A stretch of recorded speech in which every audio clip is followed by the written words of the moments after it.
What's going on, everybody? This is Leonard Lucas, and we thank you for joining right now with us on the Power Hour on Because Media Corp.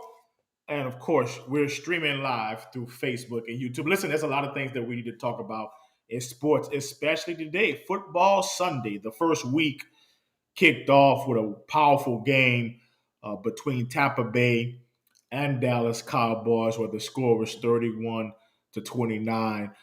While the Tampa Bay Buccaneers defeated the Cowboys 31-29. And there's a lot of things we got to talk about, starting with that game. We're going to be talking a little bit about the Saints. We're going to be talking a little bit about Patty Mahomes. There's a lot of things uh, that is on the schedule tonight, and we're looking forward to talk about some sports, man. We have been off the air because we've been dealing with Hurricane Ida, and I truly want to take this time to just speak out to the victims all across the southeast region of Louisiana and saying that we're standing with you. I was directly affected. My family was directly affected through the storm. We did not experience truly the fullness of the catastrophic event of Hurricane Ida, like Houma, Louisiana, and Port Fourchon, and Grand Isle, and all these different places, Laplace, Louisiana, and Baton Rouge. And so our hearts go to the victims of Hurricane Ida, and also I believe there's another storm that is brewing on the southwest side of Louisiana. I believe it's Tropical Storm Nicholas. So our hearts are with the victims, with those families who are directly affected by the storm, and we stand. Let's get to football. So we looked at, and we've been watching last week, Tom Brady played Dallas Cowboys. Dak come back from a apparent leg injury. And I have to say, on last week, we talked a little bit about the capabilities of what Dak can do. Not only could he scramble, but he has a keen eye. And this comes from when he was playing at Mississippi State. Over 400 yards passing. And so he was on fire. The Dallas Cowboy team, I do believe, have the capabilities of being a playoff team this year. There was a lot of things I definitely want to talk about with the receiving core. But first, I want to start with Zeke Elliott. I don't know what's going on with him. He's got his money. He's got paid. And I don't know if it was from a apparent injury. But what I seen from Zeke on Thursday night was just abysmal. He did not look fluid. Going into the hole, he was getting tackled. He did not seem sharp. Usually, he has the agility to get onto the outside, usually picking the left or right. He did not have the abilities or the capabilities to even get throughout those cuts. Of course, we can also talk about the line of Dallas, where it didn't seem like they were giving them the best opportunities to be able to be effective in running. It was all on Dak, and we know that Dak has some great capabilities. I believe truly he was the only player on the Dallas Cowboy team besides DeMarcus Lawrence that really put up for Dallas. They definitely have a playoff team, and when you start looking at the numbers and you start seeing some of the things that Dak can do, you start seeing that Dak is he's professional, and that's what I like about him. This guy is truly professional. And when you just look at some of the things that he's done, even not having the ability to be mobile, you just see some of the things that he's done last year, and you see some of the things that he's done this year, being 42 for 58, throwing for 403, three touchdowns and one interceptions. You start to see that the continuity of what he's done last year is coming back this year. And I think he's starting to get the hang of it. I don't think there's going to be any problems for Dak this year. But with Dallas, their secondary was abysmal. I mean, Brady had his way. I didn't even think Brady played some of his best football. But with that secondary and not getting any pressure on Brady, Brady had his way. But I really want to talk about some of the things that Dallas has done well. I'm not a Dallas Cowboy fan, but they did do some things well. And what they did do well was throw the ball. Like, again, I said, Dak was 42 for 58. And he had Amari Cooper for 139. He was the only guy that he can really get going. CeeDee Lamb had a couple of great plays, some big-time receptions that he made where he had 7 receptions for 1 touchdown. His longest I believe it was about a 30 or 40 yard pass or so, and he had 7 receptions for 104. But Mari Cooper had 13 for 139. The guy that I drafted, Michael Gallup, is apparently hurt and will be out for 4 to 5 weeks. But yeah, you should see this Dallas team start to do good. What I see from Jalen Hurts though, coming out of the NFC East with Philadelphia, has really is going to be a toss up between Dallas and Philly from what I'm seeing this week. Of course, week one is just week one. There's a lot of things that has to go on. And when we talk about football, when we really talk about football, you have to really gauge that this is a different season. They're trying something different. There's 17 games. And because there are 17 games, the 3 games that they had for preseason, majority of the big time starters and the superstar players were not playing. And that's why you've seen this week of the underdogs. I believe it was 8 underdog teams that won this week because a lot of those superstar teams and superstar players were sitting out preseason week 1, preseason week 2, and really didn't do anything on preseason week 3 because a lot of the coaching staff was trying to mitigate risks of injuries because we've seen a lot of injuries last year because last year was a pandemic year for the organization. And so we've seen a bunch of injuries, not just in football, but in basketball as well. But when you look for Dallas, of course, offensively, it starts with the rushing attack, and Zeke really has to get it together. You cannot, rush for 33 yards and 11 attempts and think you're going to win a football game. I mean, total was 18 attempts only for 60 yards. That's not going to get it done. What Dallas is good at is rushing the ball. What they have been good at for consecutive years as their rushing attack and their offensive line. We have not seen the same offensive line that Dallas had as years before. This is a new offensive line, and they're going to have to get it together. And Zeke is going to have to get in his head that he is a primetime performer, that he is a superstar, and Dallas needs him. The offense goes through Zeke. I'm going to say it again. The offense for Dallas goes through Zeke. And if Zeke is not going to be capable of giving, 80, 90, 100 yards rushing, it's going to be hard for Dallas to win football games. Again, when you see a quarterback throwing for 58 attempts, that's something that you usually don't see in football. Teams that win games are teams that have a great rushing attack. And for Dallas to win football games, they're going to have to lean on that rushing attack. They're going to have to lean on that defensive front. And when you talk about that defensive front, they could not stop Tampa Bay at all. They could not stop Tampa Bay at all. Now, there were 2 interceptions I want to talk about, Trayvon Diggs and Jordan Lewis. One was, I believe, for 66 yards. And then Trayvon Diggs had also an interception as well. So it's not like that Dallas did not play a horrible game. There were some things that I didn't like from the secondary. I thought they could have been more aggressive on Tom Brady. But like I said, Tom Brady didn't play a good game. What happened was Dallas was not able to capitalize on those opportunities. And because they were not able to capitalize on those opportunities, that's what we've seen from that Dallas team and the reason why they lost. We also, if you look at Greg Zuerlein, he did miss a couple of opportunities himself with kicks, and that really kicked him in the butt. And that's one of the reasons why they didn't have the chance to win this game. Now, another thing I want you to talk about, I don't care how old Tom Brady is. If you give him 1 minute and 47 seconds to win a game, he has shown you more than that. I don't care if he's 45. I don't care if he's 46. I don't care if he's 47 years old. If you give Tom Brady, who has seen every type of scheme, every type of defensive scheme, cover 2, cover 3, man blitz, all man blitz, all these special type of blitz, all these special type of covers and zone, all these things he have seen it.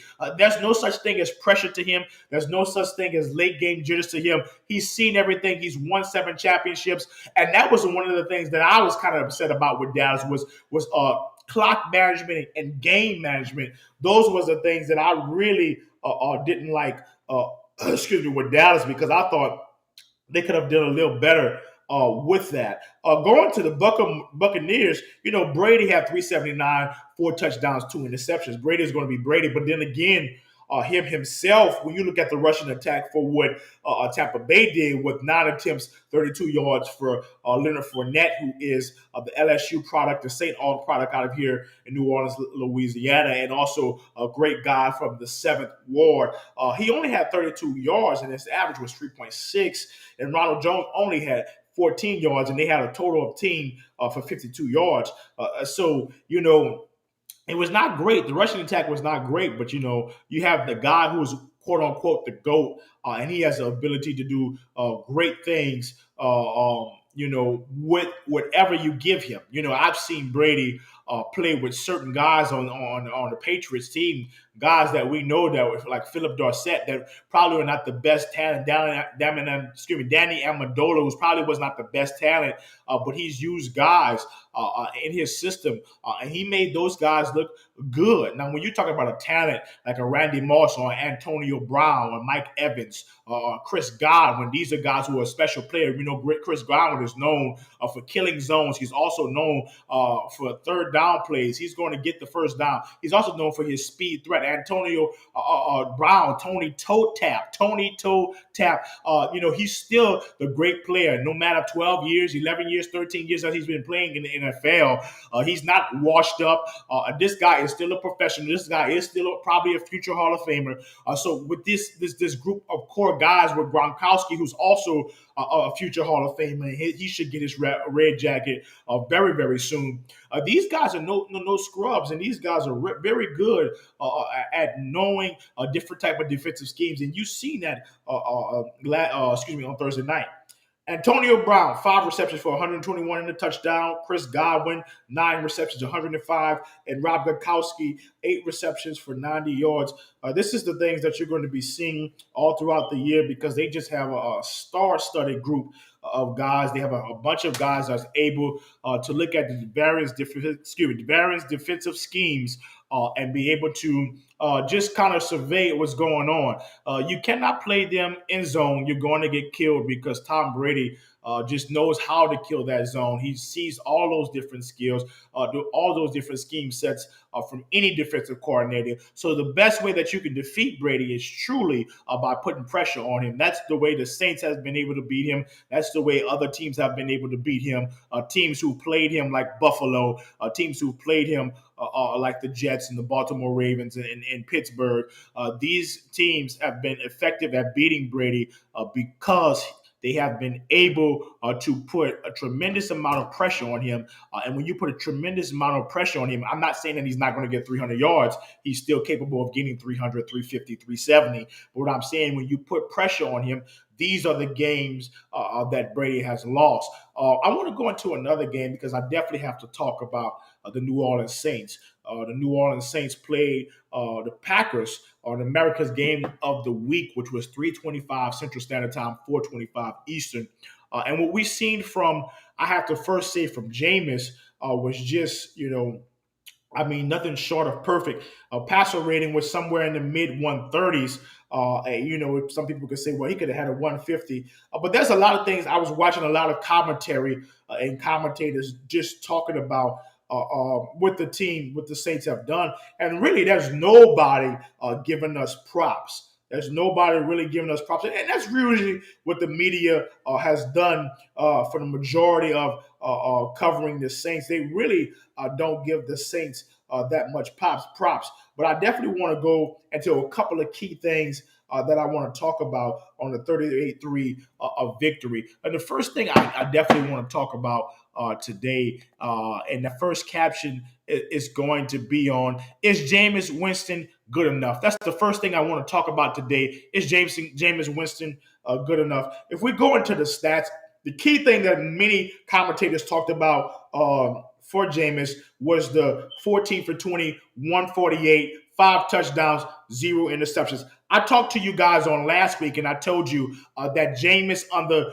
this helm of Sean Payton, this offensive guru, this coach who has a love for quarterbacks, that he was going to be more effective. Yes, we seen, I believe it was on the third quarter where there was a roughing the passer. I don't agree with that. I don't believe it was a roughing the passer call, but it worked for the Saints' advantage. Jameis, there was many opportunities that where he could have threw the ball away.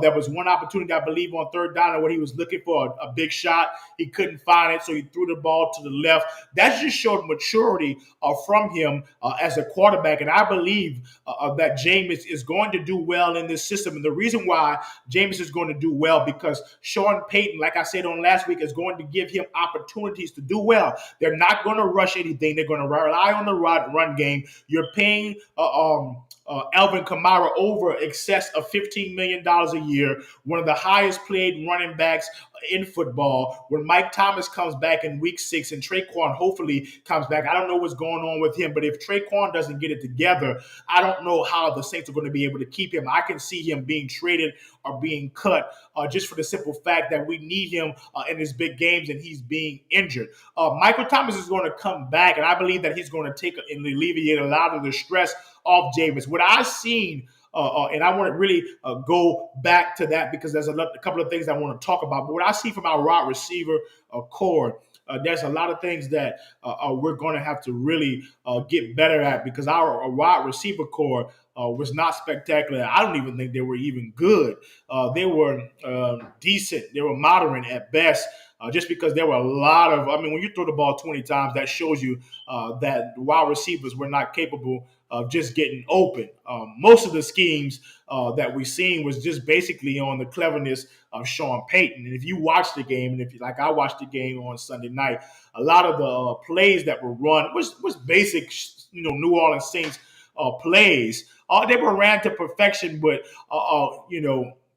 most of the time on the game, it was basically on the piggyback of just great defense. I believe that the Saints have a Super Bowl caliber defense, and I believe that is going to be what's going to get the Saints over the hump, get them deep in the playoffs, and they could possibly be a Super Bowl candidate. I know that when many people have been saying it's only week 1. How can you even say this? How can you say that Jameis is good enough? But one of the things I want to talk about, Jameis has the intangibles. What is one of the biggest intangibles that he has? To throw the deep ball. We have not seen the level of just pure physicality of throwing the ball 40, 50 yards over a decade since Drew Brees has been at the helm. Jameis has that ability. I believe Marquise Callaway, it was his first game as being the WR1. And so he definitely just looked a little bit nervous. I think those jitters are going to go away. I think he's going to get acclimated in the system and being in that role for the next couple of weeks of being the WR1 because the Saints are going to need him. Yes, Kamara had 20 attempts, 83 yards, and he had a receiving touchdown. I thought it was a rushing touchdown, but it was classified as a receiving touchdown. Tony Jones Jr. had 50 yards out of 11 attempts. That's what we're going to be needing from them, 171 yards rushing because we know that Jameis had 37 rushing yards for 6 attempts. That's another thing that we didn't see in a long time. He was able to extend plays. One of the things I liked about Jameis that Drew Brees could not do because he was just so darn slow is that Jameis had the ability to extend plays with his rushing attack. I did not like a couple of plays where he did not kneel down and he got bust up and bruised. He's going to have to mitigate that, minimize that, because he's definitely going to be a prime time player for New Orleans. 5 touchdowns. I don't care how many yards. A lot of commentators talk about if he got 5 touchdowns, he need to have 300, 400, 500 yards. Let's just minimize that. Let's look at what he's done. He threw 5 touchdowns in the National Football League. All these guys are professionals. Green Bay went to the NFC Championship. This is not a team that is an abysmal team, that is a sad team. These guys last year were competing for a national championship. They did not do too much transferring and trading in the offseason. So that same team from the NFC Championship is the same team that the Saints face on week 1. You've got to give Sean Payton credit. You got to give the defensive credit. Attaboy, have to give him credit. Right now, I really want to get Kendall. He's in right now. Kendall, hold on. Let me patch you through because I really want to get you in and talk about the Saints and talk about some of the things that they have done.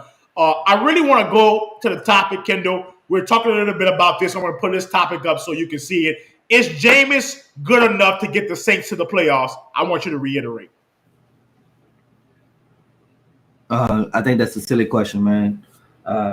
Could he get the Saints to the playoffs? I think almost at least half the quarterbacks in the league could take the team that the New Orleans Saints have to take to the playoffs, considering the level of the defense that we have, considering the players on that side of the ball. We have stars at each level of play. Defensive line, you got Cam Jordan. He's a stud. You got Marcus Davenport, who's really he's hurt. He every year he's hurt. Every year. Yes. Every year we all say, man, this might be his year. He might show up. I know last time I was like, man, Davenport could be that bookend that we need, but hurt once again. But we have the other guy behind him. I think his name was Roach. He looked pretty good in the game. So you got at the D line, guys looking good. You got guys at the linebacker position looking pretty good. Of course, Demario Davis, and then you got the Bond kid. He looked pretty solid out there. Then you got the cornerbacks, Marshawn Lattimore, who got some type of injury with his thumb, and then Adebo, the rookie, who looked interception. Good. He looked really good. He got the interception, so he looked really solid. When we have you got the new guy coming next week who played last week, Roby. So the defense solid, man. Oh, and then Marcus Williams. He got the other interception. He's been solid. He's been actually really good. He had the whiff a few years ago, but he hasn't had any huge mistakes like that since then. And he's just been a solid player back there at safety. So this defense is really good. And when you have a really good defense like that, all you need is a game manager. That's it. That's all you need.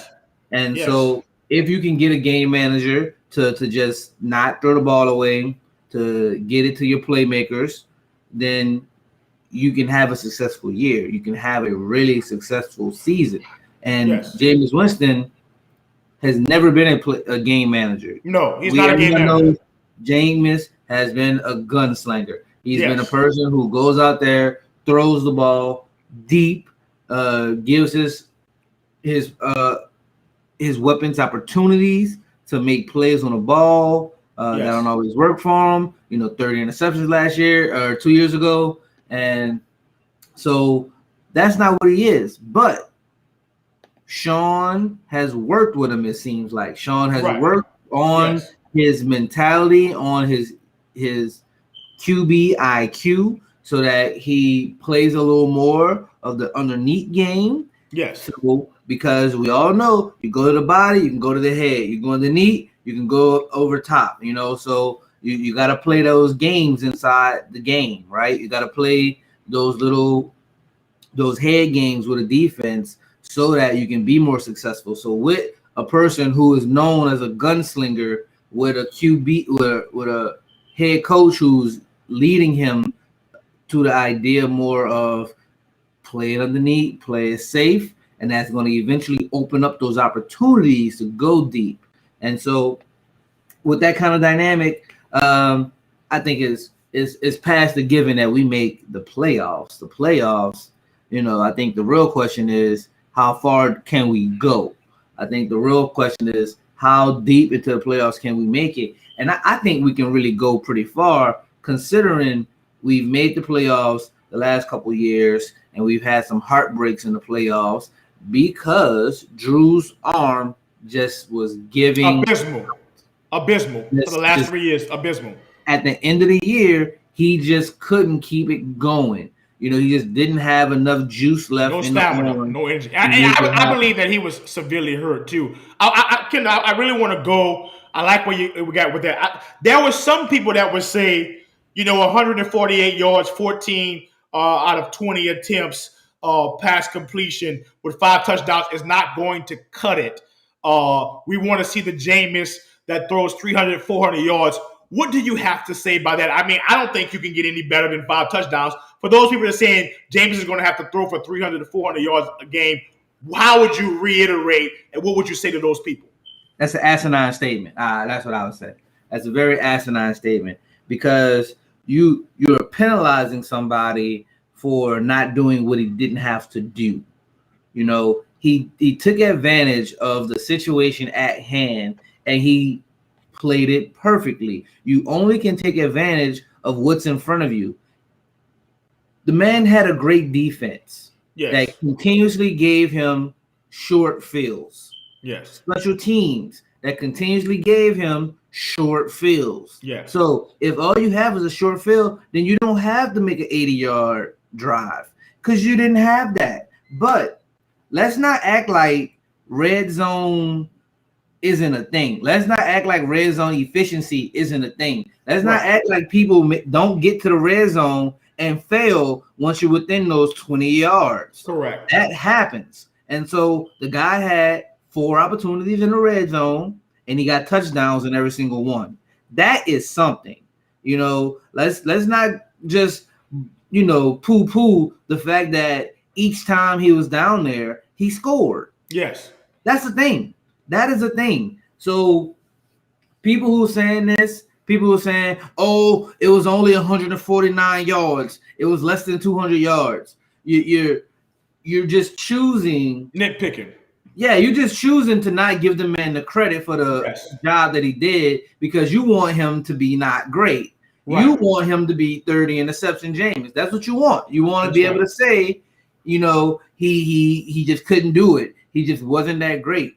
Or whatever like that. But no, man, 5 touchdowns is 5 touchdowns. Yes. I don't care if it's on the 1 yard line. If every play started on the 1 yard line, I'm sure there are QBs out there who still couldn't get it in the end zone. So let's not poo-poo what this man did. 5 touchdowns is 5 touchdowns. Yes. No, I definitely agree. Definitely agree with that. One of the things I really want to talk about and going into our next segment is basically what did the Saints wide receiver production from week 1 show you? If you look at all of the wide receivers, and of course we know Traquan Smith and Michael Thomas, our wide receiver 1 and wide receiver, usually wide receiver for the Saints. But when you look at these numbers, Kendall, 2 receptions for 72 yards, that was Deontay Harris. But besides him, Juwan Johnson only had 21 yards. Troutman only had 18. Callaway only had 14 yards. This is not going to get it done for a lot of games. What does the Saints wide receivers have to do to get more production from them? Because to me, when watching the game, that was the weak link, the wide receivers. And just because they don't have that much talent and there's a lot of injuries on that, they don't have a lot of depth. What do you think needs to happen to really get these guys going? I thought they were fine. I think everybody did what they were supposed to do. I really think there's only really one blemish on the wide receiver team from my point of view, and that was Adam Troutman. That guy's going to lose a lot of touches this week, I think, just because he dropped 2 passes, 2 really great passes that were in his hand. He dropped them. You know, and when you're doing that, James came back to you anyway, and then you dropped another pass. That I think was could have been a touchdown. And so with those kind of situations, he's going to be in a little bit of trouble, I think, especially with Juwan Johnson just playing amazingly. 2 touchdowns, running hard. The guy runs hard, and so I think he's a real big physical presence. And we all know when the Saints got a scoring tight end, oh buddy, with Deadly, Jeremy Shockey, amazing. We had great years with Jeremy Shockey. And then Jimmy Graham, the only time he looked amazing was on our team. Everybody thought you was going to be able to get that same kind of production out of him. Well, Seattle used him a little bit differently. In Green Bay, I'm just saying. Yeah. He was never able to reproduce that amount of production. Correct. Yes, sir. just wasn't able to redo it. And so when the Saints have a solid tight end like that, it really opens up things for us because we're going to be efficient in the end zone because our running back and wide receiver core typically is solid enough to where you can't double team the tight end. So tight ends one-on-one in the end zone, that's a powerful combination. So I expect Juwan Johnson to have lots of touchdowns this year because Adam Troutman seems to not be up to the challenge. So to me, I thought they did fine. It just wasn't a lot of opportunities to get a lot of yards, to really rack up yards because we had the short field. So what about yes, you continue. Yeah. What about Marquise Callaway? Looking at his numbers, he did not. I don't think he played that great of a game. Only one reception for 14 yards. He's the WR1. He's around. He dropped the pass too for the number 6 for the numbers for 6 weeks. I'm sorry. He's going to have to do better because we definitely need him. We play Carolina next week. I think we are going to destroy them just from what I'm seeing from the defense. And just because I think they're playing with, I think Zach Wilson is their quarterback, or the Jets quarterback who was the Jets last year. He's their quarterback. Yes, that's who it is. Zach Wilson played for the other team. Zach Wilson played for the Jets now. Sam Darnold is playing for the Panthers now. Yeah. So they got Christian McCaffrey, but we have been notoriously known for shutting him down. What do you think we need from Marquise Callaway going into week 2, 3, 4, and then week 5 we have the bye, and coming back week 6, Michael Thomas should be back. What do we need from Callaway, from your observation? Well, I think the guy's he's gonna have to definitely step up because this week he didn't do a whole lot, but he's now a RB1. I mean a WR1. He's the wide out one. So he's gonna be taking on other teams' number 1 cornerback. So it's gonna be a little bit different than it was in the preseason. And what we're gonna have to see is, can he continue to create separation like he was able to in the preseason? But even if he can't, can he at least continuously demand the cornerback 1? Because if he can keep demanding that, then that'll allow for the tight end to still be able to eat, for Najee, for Harris to be able to come out there and still be able to be those speed plays. It's going to open that up some more. So we'll see. I definitely want to see him take another step, but we can't just count on him. You got to be able to spread the love around, and I think it seems that Jameis is going to be able to do that. That's always been the Saints calling card. We normally say that's Drew Brees calling card, but we're going to call it the Saints calling card. Is to spread that ball around. I mean, the guy threw a touchdown pass to Chris Hogan. I didn't even know we had Chris Hogan. Like where that guy been at? So yeah, man, you just got to spread them around. You got to get it to as many people as possible. As long as Callaway can demand some attention, I think Jameis is a good enough quarterback to find that open player, to find the soft spots in the coverage and to make the right play.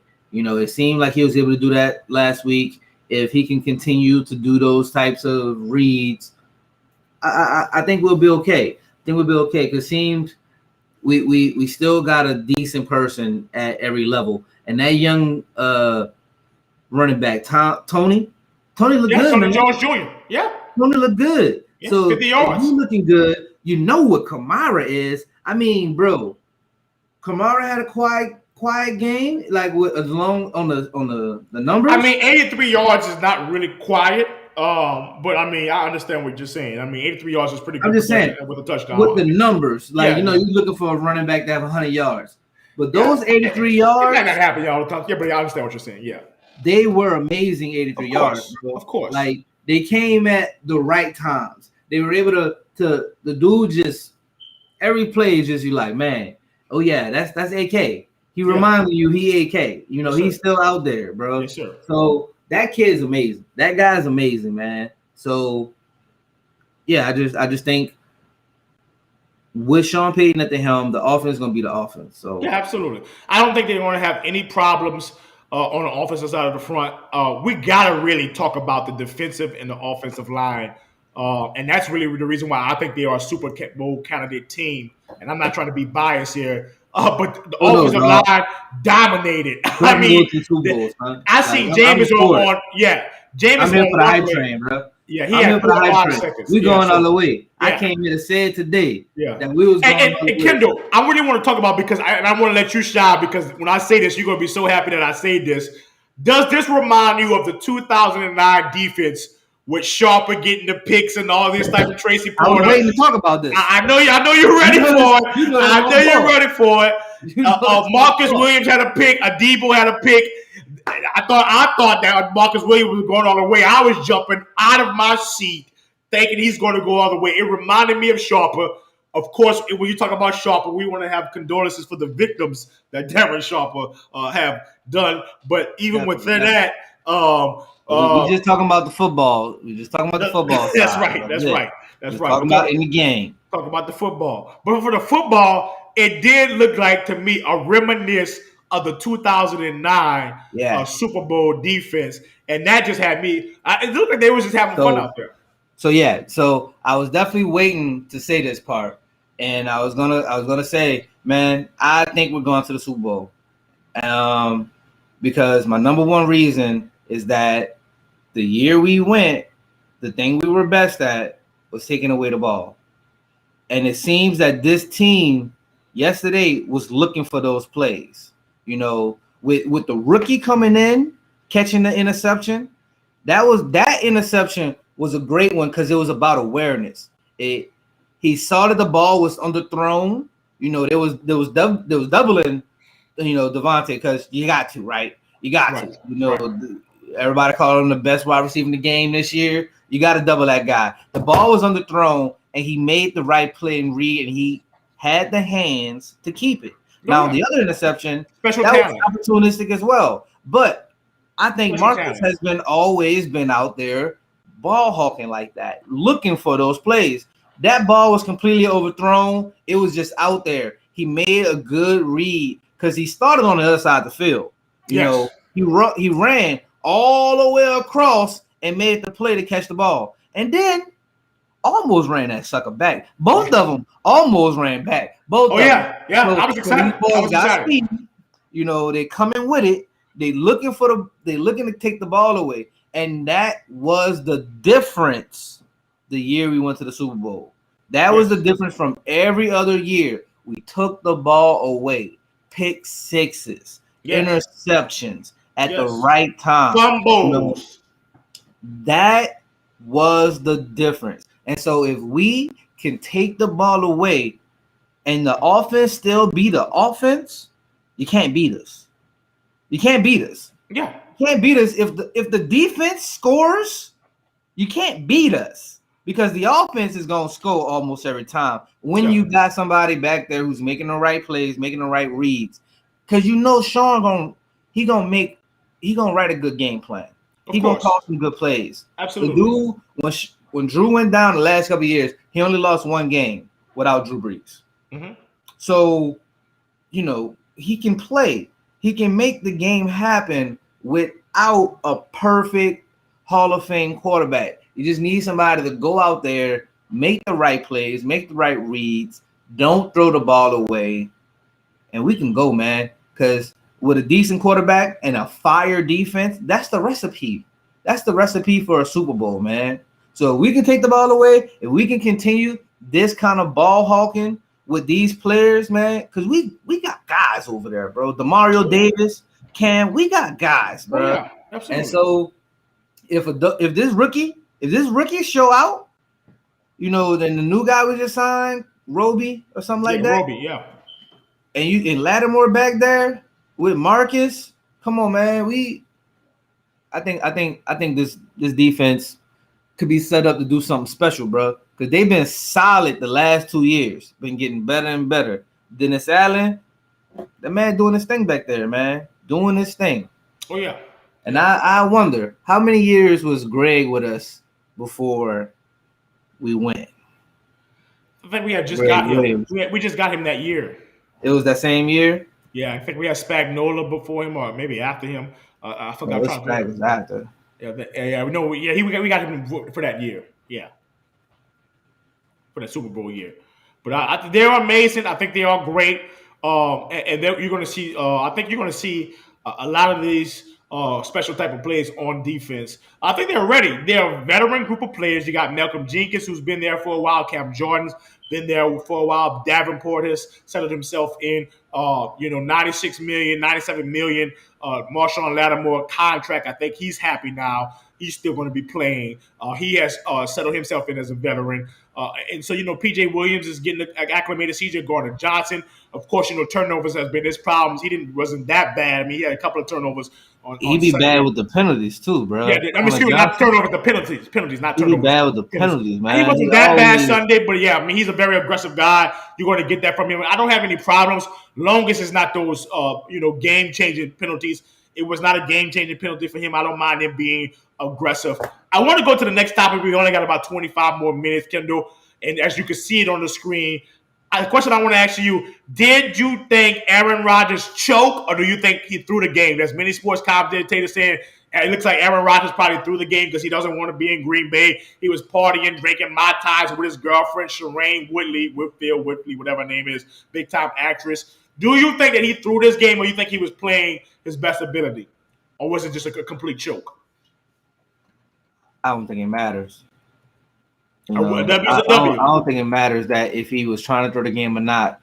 The team was playing well enough to shut down whatever they were doing. Yeah. Like, you can look back on the plays and see there wasn't many people open, and so that smothering defense just came on them. So I wouldn't say it was a choke job. They just got beat. Yeah, they got dominated. That's what happened. That's all it is. All you see with everybody saying, "Oh, the Packers did this and that." No, they got beat. They got mollywopped. They got destroyed in every phase of the game. Every phase. Special teams, defense, offense, dominated. That's all it is. So I don't want to hear this nonsense of, Aaron Rodgers just, he's just rusty or coming off a weird off season where he had a lot of distractions and all that kind of nonsense. Nah. I don't hear any of that. He lost. They lost. They got beat. That's all it is. That's all it's about. A team showed up to play that was better prepared in every phase of the game, and the other team just didn't show up. So I guess you can call that a choke if you get beat and there's nothing you can do about it.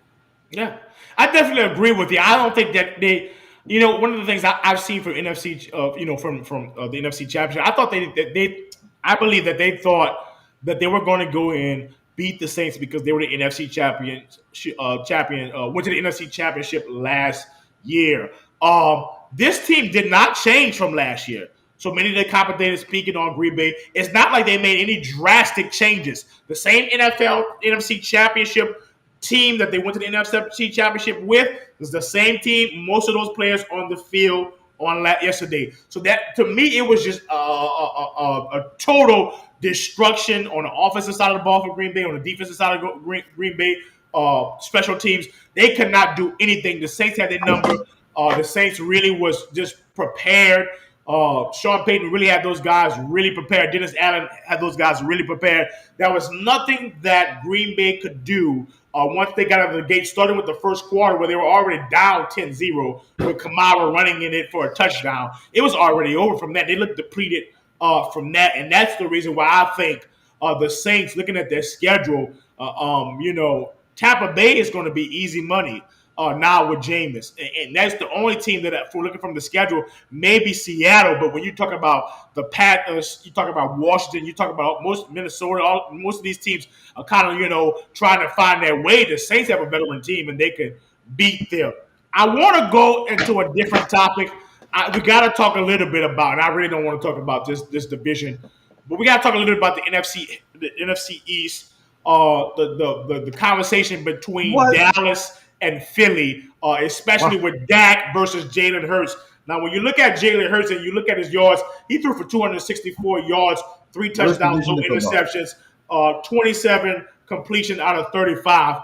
Who do you think is the better quarterback right now, Jalen or Dak from their performance? And what team do you think is going to be the team that wins the NFC East? Dak's probably better. More experience. Just I would just have to give the edge to Dak at the moment. I need to see more from Jalen. But this is the worst division in football. They're really terrible. So You're gonna say that, man? yeah, no one on this team, no one in that division is good. What teams in that division is good? Well, None. you got Dallas, you got Philly, They're you've not got good. They're you trash. got the Giants. Awful. Well, we don't know yet. It's just And the week one, Redskins. I And the mean, Redskins. and the football Redskins team. was a playoff The team football last year. team. Redskins was a playoff team last year. Okay, so you think the football team is gonna win it? No, I don't think so. Not with the recent quarterback issues. Heineke is playing. They're trying to figure out if they're going to get Cam Newton. No, I don't think Washington is going to be able to win it. I think it's going to be Dallas or Philly. My preferred team is Dallas, even though I don't like them. My preferred team is Dallas. The only problem is defense is horrible. Yes, it's better than last year, but Dallas defense is horrible. Dak is going to probably have to throw 40 times a game. And we've seen through history, if a quarterback is throwing 40 times a game, most likely they're going to lose the football game. But mine is Dallas. I like what Jalen did. I like what he did. He had Miles Sanders ran for 74 yards. So the rushing attack went. They got Devontae Smith over there, and then they had Rhaegar, and he spread the ball really good. With Devontae Smith having 71 yards, Rhaegar having 49 yards, and Goddard having 42 yards. He spread the ball efficiently. I mean, there was nothing exceptionally well. He won the football game, but can we really give it to him? He played Atlanta with the score being 32-6. Can we really give it to him the way Atlanta has been depleted? I believe that Dallas had a way harder game than playing the Super Bowl champions, Tampa Bay Buccaneers. So looking at that, gonna get it? Who do you think gonna end up winning that division? I think Dallas. Dallas. I mean, maybe by default. I guess somebody has to win it. To me, they have the capability of winning 10 games. That's why. I think they have the ability Didn't the winner of this division not even break 500 last year? Correct. Yeah, I mean, why are we talking about these people, man? Why are we talking about this trash? Well, we have to. People. A lot of people are saying we just talk about the Saints too much. So I wanted to give people. They say the NFC East is one of the most watched divisions in football. So we have to be a little bit, selective and give the people what we want. We got McClue and all these different Dallas people watching. All we had to give Dallas. That's why. Dallas, the Dallas. We had to give the Dallas people what they wanted. All right, Dallas. You might win the worst division in football. Maybe with 7 wins. Again. Probably. Yeah, probably. All right. That's my prediction. I'm sure they're gonna find ways to lose. They got all the talent in the world. Yeah. They will figure out the best way to squander it. Mm-hmm. Oh yeah. You're definitely right. I don't see them doing anything in the playoffs. I think, whoever wins, of course, is going to be still, I think, a weak division. They won't win more than 10 games. I think the team who gets the 10 games first, the fastest, is going to be the team that's win. When I look at the depth chart and I look at all the different type of talent, you've got Amari Cooper there with Dallas. You also have what's the CeeDee Lamb, the young wide receiver there. Ezekiel Elliott, I don't know why he's playing so horrible, but you have so much talent. And so looking at talent, right? Yeah, he looked horrible, and it looks like they should never paid him $1. I think Dak earned his money, but when you just look at pure talent, Dallas has enough talent to be poised to go to the playoffs, and that's the only reason why I'm picking Dallas. And then they have Dak. Jalen is a great player. He was a great player at Alabama. Great player at Oklahoma as well. But just again, he's a young guy. Dak has been around. he has shown that Dallas team that he's able to win football games, and that's the reason why I'm going with Dallas. Like I said, I don't like him, but that's the reason why Yeah, I'm going with it'll probably Dallas. be Dallas because the Yeah. whole division is trash. You know, so yeah, probably I can go with Dallas. I can see that happening. You know. Yeah. Well, let's go to uh, a little bit more talk about, of course, the team that lost the Super Bowl championship, and that's the Chiefs. The question that I want to ask you: will the Chiefs still be the number one team in the AFC? Yeah, most definitely. Um, I saw people were talking crazy at halftime during the Browns Chiefs game. You know, like, oh man, we whooping the Chiefs. You know, we busting them up. You know they getting destroyed out here. Crazy talk. Like, have you never watched the Chiefs game? You know, that fourth quarter is amazing for Patrick Mahomes. Like, nobody shows up better in the second half than Patrick Mahomes. The So, pass that he made to Tyreek Hill last night, where he was scrambling, he went to the right, didn't have anybody, and just put a little floater there. I believe there's nobody in football that could make that pass besides him. It had the right amount of accuracy, right amount of touch, right amount of zip. When it comes to football, and I don't want to say it like this, but I got to say it like this: Patty Mahomes is a god. It's Patty Mahomes here. Everybody else is playing in his game, and that's been for the last 4 years. And I'll let you yeah, go with your take. it's just different. It's just different. So, you know, the heap as much praise as possible on the guy, whatever. But yeah, until we see the guy lose 3 games in the regular season, I think he's the man. He's the person you got to go through in the AFC in order to get to the Super Bowl. Now, once he's in the Super Bowl, we'll see what happens. But he's the guy you got to go through, man. He's the one with the arm, with the team, with all the talent. Dude, Tyreek, you just can't do anything with Cheetah. You can't run faster than him. He can stop on a dime. He can start on a dime. Fastest player in the NFL. The dude is crazy. Like, you're not supposed to have hands like that when you're that fast. You're supposed to drop some passes. When you're that fast, you're supposed to have mediocre hands. But not this guy. He's a beast with it. And so you got him. You got Travis Kelce, best tight end in the game. Nothing else to say, bro. Number one team over there. The Browns is coming. They got a lot of talent. They got a lot of talent. And then you gotta understand, OBJ wasn't there. I think if OBJ was there, they probably would have lost. The Chiefs would have probably lost the game. It was that close. It was close, but I don't know, man. I don't know. That team, that Chiefs team is something else, bro. Definitely. They figure out ways to just make it happen, man. And when you can score in less than 15 seconds, no lead's ever out of the game. Yeah. You're never out of the game, bro. Yeah. My question to you, definitely the number one team over there. They'll continue to be reigning over AFC. And to reiterate that question, to really expound on that question, Kendall, what does the Chiefs do so well that is just better than everybody else in their division, in their conference, and in the league? What do they do so well to you that's just, nobody can stop them? They're just that great of a talent. What do you see on your side? Patty Mahomes, Clyde Edwards-Helaire, Travis Kelce, Cheetah, the great defense. What do you see on their team that you say, you know what, this team is going to be around for so long? What are you looking at? Well, I think they have the greatest quarterback play in the game. That's the difference. That's the difference. The guy can make plays that no one else can make, and he make the plays that everyone else can make.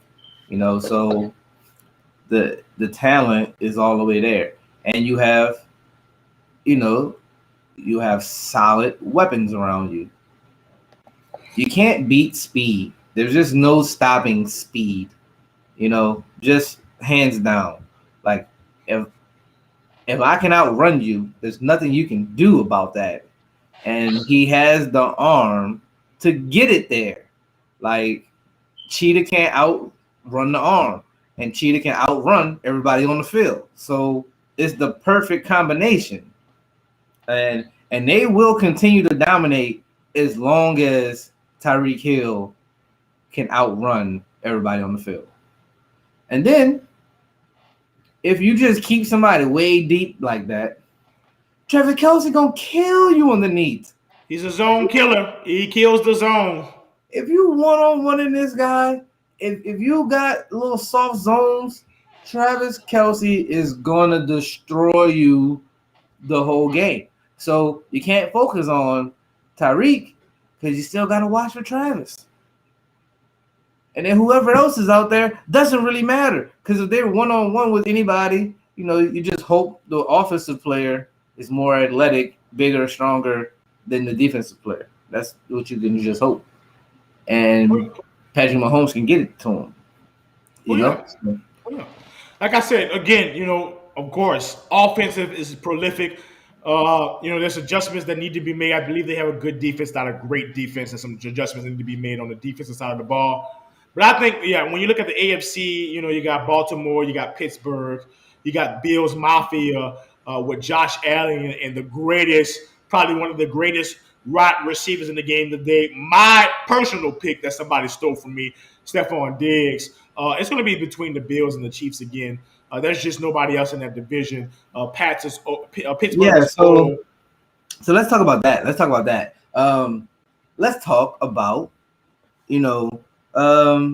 this Bills team and Bills Mafia. You were real all big and hype about Josh Allen and how great Josh Allen is. I think you called him a sneaky MVP candidate or something crazy like that. I did never say that. Never say that. I said he was good. The only bold prediction I said is that Dak is going to have 4,000 yards, and you said he wasn't, and I still believe that Dak is going to have 4,000 yards this year. He might. He looked good, but we'll see. So you had all this faith in Josh Allen. Josh Allen looked terrible yesterday. So how do you feel about this now? You still got all this belief in Josh Allen after that game yesterday? Well, Kendall, we definitely, you really want to put me on the spot with Josh Allen. I like this guy. I'm really big on this guy. I'm really big on this talent. So for you to really talk to me and really put me on the spot in front of all of our live listeners all across the country, let me first tell you this about Josh Allen. This guy had 30 for 51. He threw the ball 51 times. He threw the ball 51, had 30 completions, but he threw for 270 and a touchdown. This guy played Pittsburgh, the best defense in football. Again, Pittsburgh, hands down, is the best defense in football. This is not like something that's just going to happen every week. He had one bad game, one bad week, and in the bad game, he still threw for over 270 yards, with giving my good guy, Stephon Diggs, has 69 yards. Cole Beasley has 60. And Emmanuel Sanders, who came from the Saints, had 52. He spread the ball with love. You had Dawson Knox had 41 yards. So when you look at my guy, Josh Allen, this ain't nothing that he wasn't just a game that he would just went off the bunkers with. This was a game that he played a very good, great Pittsburgh defense. And it ain't like he didn't try. He tried to do that push in the fourth quarter. It's just, if Pittsburgh is putting up 17 points in the fourth quarter, what do you want the guy to do? He tried to do what he could do. The defense didn't help him. So, but look at it. In the midst of that, he did not throw an interception. You got to give the guy a break. He's playing a great defense. I think Josh Allen is going to be okay. Well, we must have watched totally different games.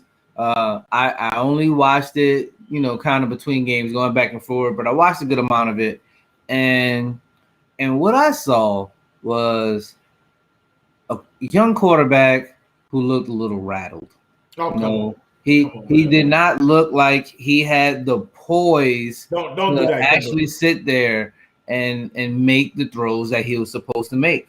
You know, I watched some play in the I want to say the second quarter where he just completely missed the guy, threw it in the dirt, and you know, it had a little bit of pressure, but the guy wasn't all the way in his face yet. You know, if he's that guy, he should be able to sit in that pocket, take the hit, make the play. But nope, he was scared, bro.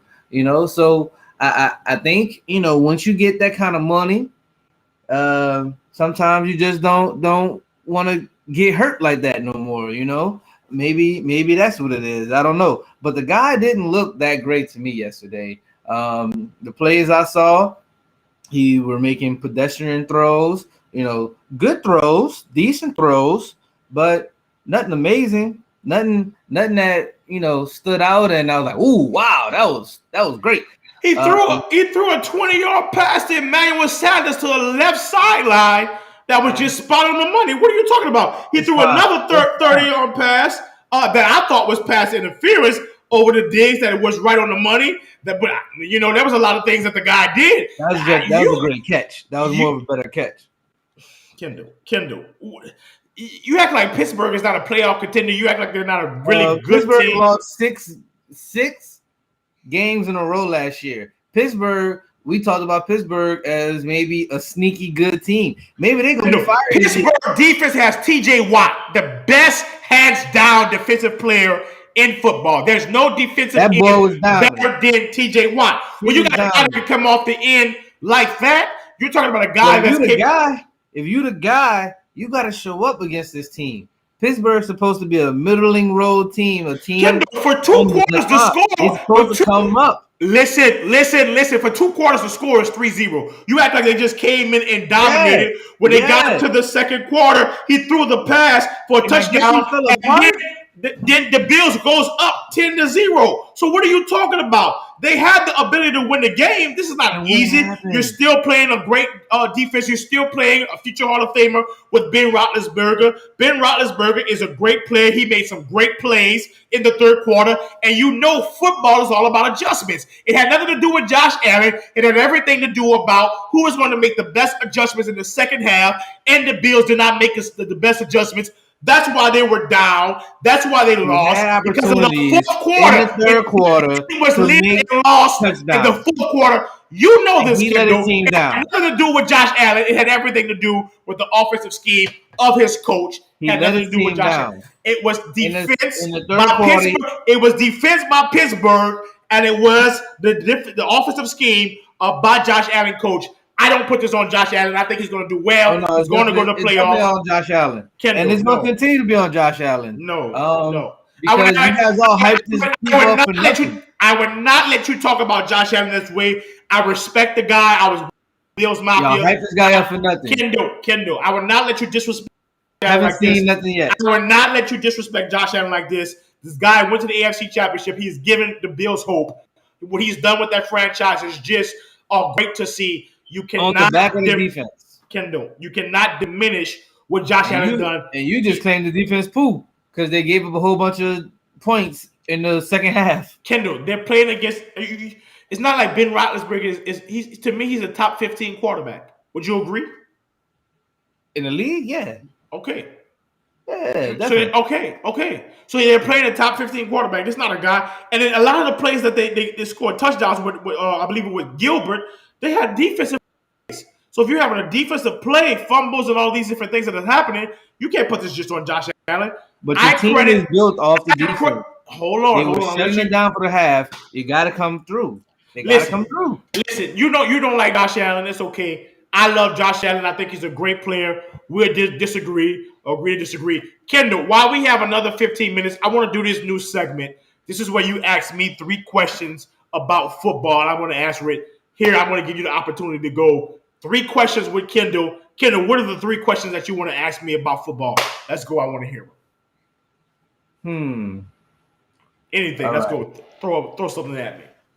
So, who is, other than the Saints, or let me say this, who's going to be the top 4 challengers to the Saints in the NFC? In the NFC? I think you got to first go with Tampa Bay, and the reason why you got to go with Tampa Bay is just basically they have Tom Brady. Not only do they have Tom Brady, Antonio Brown. Not only do they have Antonio Brown, they have Mike Evans, who was a guy that is capable over the last 5 years at getting over 1,000 yards. Chris Godwin is another guy that you see is in that 950 to 1,100 yard range. And so with Brady, it didn't look like his age was with his arm for some of the passes that I've seen him throw. The one to Antonio Brown for over 40 to 50 yards.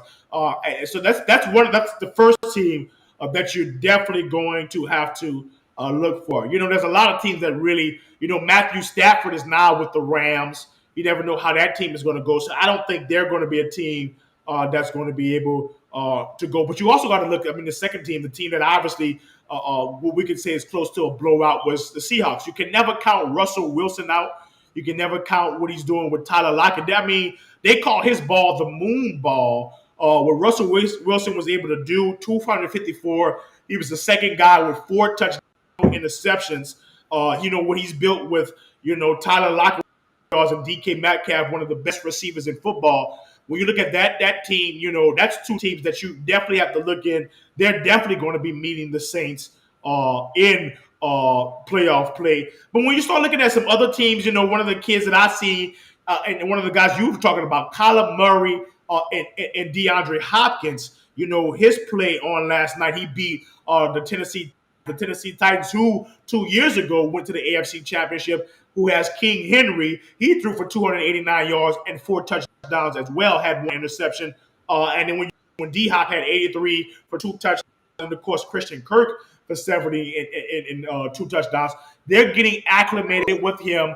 Arizona loves him. Those are 3 teams that I think have the ability with pure talent to really meet the Saints in the playoffs. And then the next team I really definitely got to go with, from who I've seen, and a lot of people are going to say, why? What about them that made you pick them? And I'm about to go with 49ers. They beat the Lions 41-33. I think they have some ability to get into the playoffs. Jimmy G, 314, 4 touchdown. Elijah Mitchell, the new running back for them, had 104 for a touchdown. Deebo Samuel, I don't know if you looked at him, Kendall, 189 in the touchdown. George Kittle had 78 for 4 receptions. Those guys, I think, have the ability. I don't know if they're going to be a deep contender, but I'm looking at San Francisco. Again, of course, it's just the first week, but those are the guys, those are the teams that I am looking at. They're going to be able to do really well in the NFC. What's your second question, Kendall? What is another thing that you want to ask me? So who are you saying as the top defenses in the league? Well, of course, you have to definitely go with, first, 2 teams that it comes to mind, of course, is the New Orleans Saints for what their ability to do with takeovers and turnovers, takeaways and turnovers. So, with them, between them and the games that I did watch with the Pittsburgh Steelers, what they were able to do against the Bills was totally shut them down. They're the team that I picked for my fantasy. And just another team that when you start just looking at just pure dominance on the defensive side of the ball, you started looking at, the Cardinals, what they did against the Titans. A lot of people looked at the offensive abilities of what, Kyler Murray had did. But if you watch that game, it started basically with defense. The defense were able to get the interception with Isaiah Samuel. They had 5 sacks by Chandler Jones. Chandler Jones was just totally everywhere on that field. He had 5 sacks. Michael Dogby had another sack. So, when you look at those guys, those are going to be surprised. I think you need to look at a surprise. For those who are watching fantasy, you may want to pick on the Arizona Cardinals for one of the top defenses in this league. They definitely have a lot of room to go. But, I think they're going to be a top defense in the league. And Kendall, what is your third question that you want to ask about football? Oh yeah, definitely the Saints gonna be up there in the top 3 defenses. All right, so next question.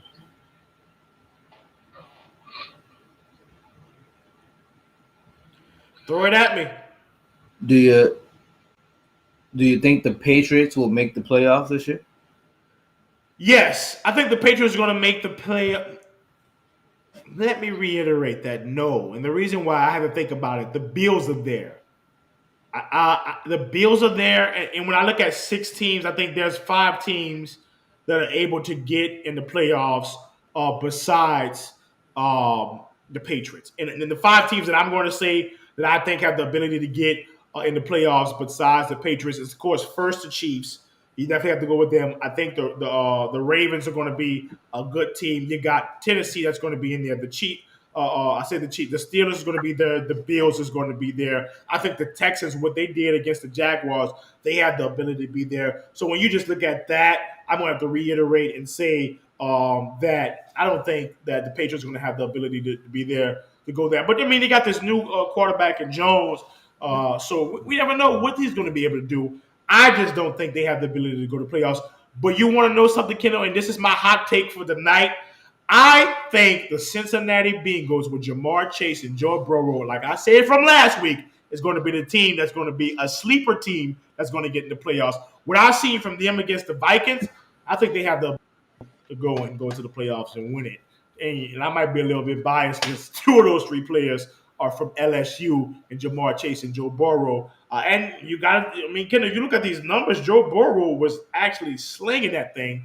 Yeah, no, 261 for 2 he was touchdowns. definitely much better than I was expecting. He was better than I thought. It all starts with the offensive line. You know, and Kendall, I wanted to talk about Jamar Chase. We talked a little bit about him on last week.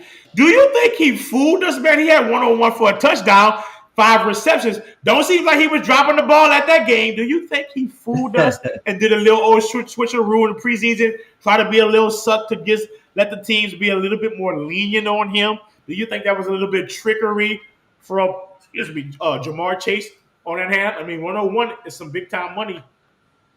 I don't know. I don't know. That is some big money yards right there. But Kendall. I like what you said. Let's get to that segment, Kendall. He did a good job. He did a good job. He could have been, man, but it could have been also, could have been nerves. Maybe he didn't take the preseason seriously. Maybe he wasn't focused at that time. Maybe but the preseason is important for getting those jitters out. You know what I mean? So he was able to, show up like he was supposed to. So, congratulations to the man. He did good. He did a real good job that game. Great. We conclude our segment for those who are watching even live now through Twitter, Periscope. We're now on Stream. We're streaming to live people even now in China. There's people watching China and London on Stream. Kendall, did you know about Stream? Stream is a platform that is in Europe that streams Europe platforms. All gamers and Asian gamers stream on this wonderful platform. So our platform that we're live on, including Facebook, including Periscope and Twitter and YouTube. We want to thank the partners at YouTube for letting us stream tonight. It's right now, Kendall, 9 in the morning in Hong Kong, China, and you're streaming live to somebody who don't even know what you're saying because you're speaking in English, they're speaking in Chinese. Kendall, big money yards. Give me 2 top young talents that you think is going to produce big money yards. I'm not talking about a superstar. I'm not talking about a guy that you know that's capable of producing big money yards. Give me a young guy that you say, you know what, Biggie? I think this guy right here, young talent, going to produce big money yards. Who do you got for your first guy? Well, I hate to say this, but I do think CeeDee Lamb is going to have a good year this year. CeeDee Lamb from down. He really looked like he's going to be able to break out this year. He looks solid in the season opener. He looks really clean on his route. So I definitely think that he's going to be a guy to really break away this year. So I'm gonna go with that. With that guy, and then I think after seeing this game and and watching what the Bengals were able to do, Jamar Chase could have a big year this year. That's my guy. That is With my that guy. connection, with that ability of Joe Burrow to make these plays and the connection that those two seem to have, I think that they could have a breakout season. So it could be big money yards for Chase out here. So we'll see. We'll see how it goes. And I'm going to put this as a sleeper. Hot take. This is the hot take of the night. Number 11 for the Saints. Going to have some big yards this year. Harris? He's going to be the speedster. Yeah, he's going to be the speedster. So if he can continuously catch the ball, I think at least every week he might have a chance for a 60 or 85 yarder almost every week.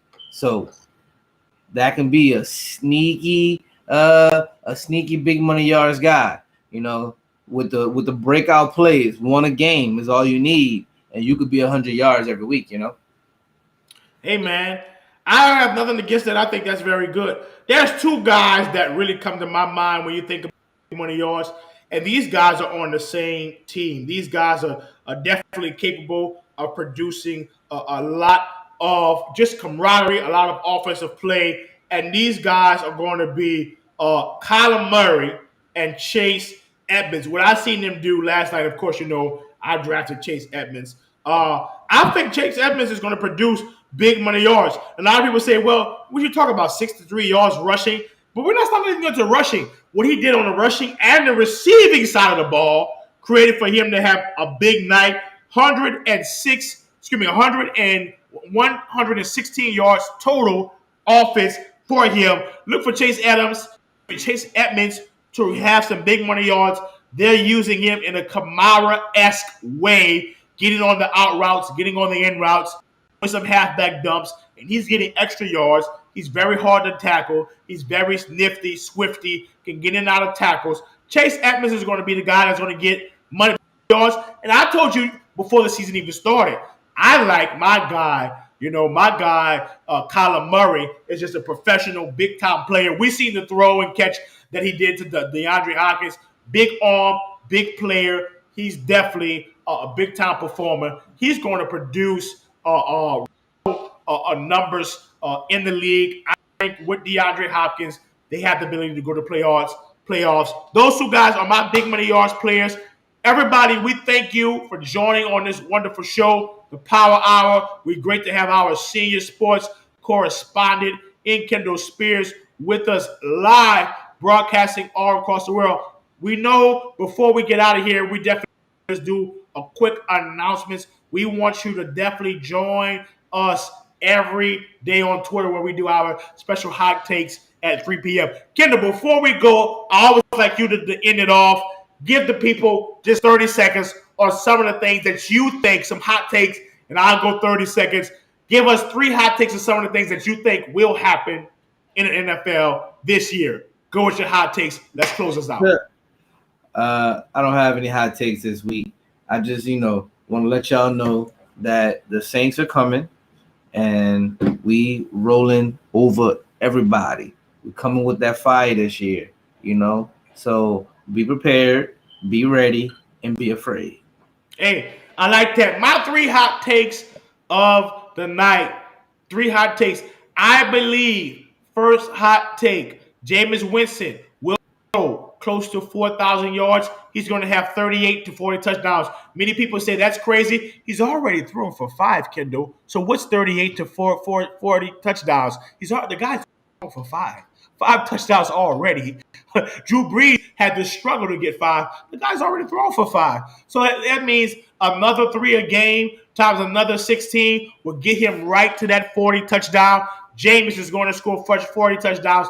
That's my first hot take. What is the second hot take? I believe that Cam Newton is going to play football again in the NFL, but in the middle of the season, he's going to get dropped again. That's my second hot take. Just because I really believe it. I believe that. There's a couple of people that are looking for him to come. So I think that he's definitely going to get dropped. I don't know if you have been able to look it on the screen, Kendall, but there's looking at the Saints want to get Kenny Stills. That's not a hot take from me.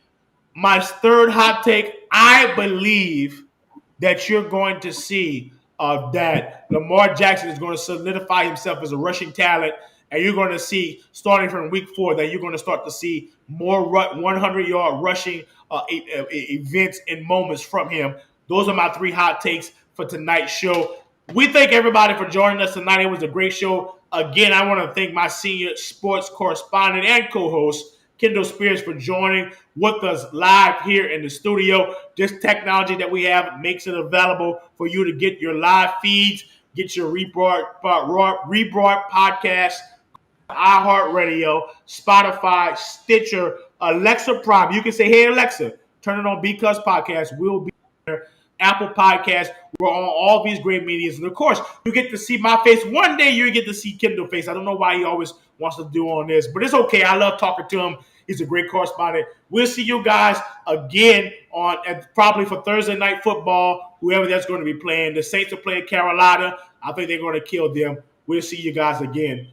Great to have you guys watching with us only on live on Because Podcast. Peace.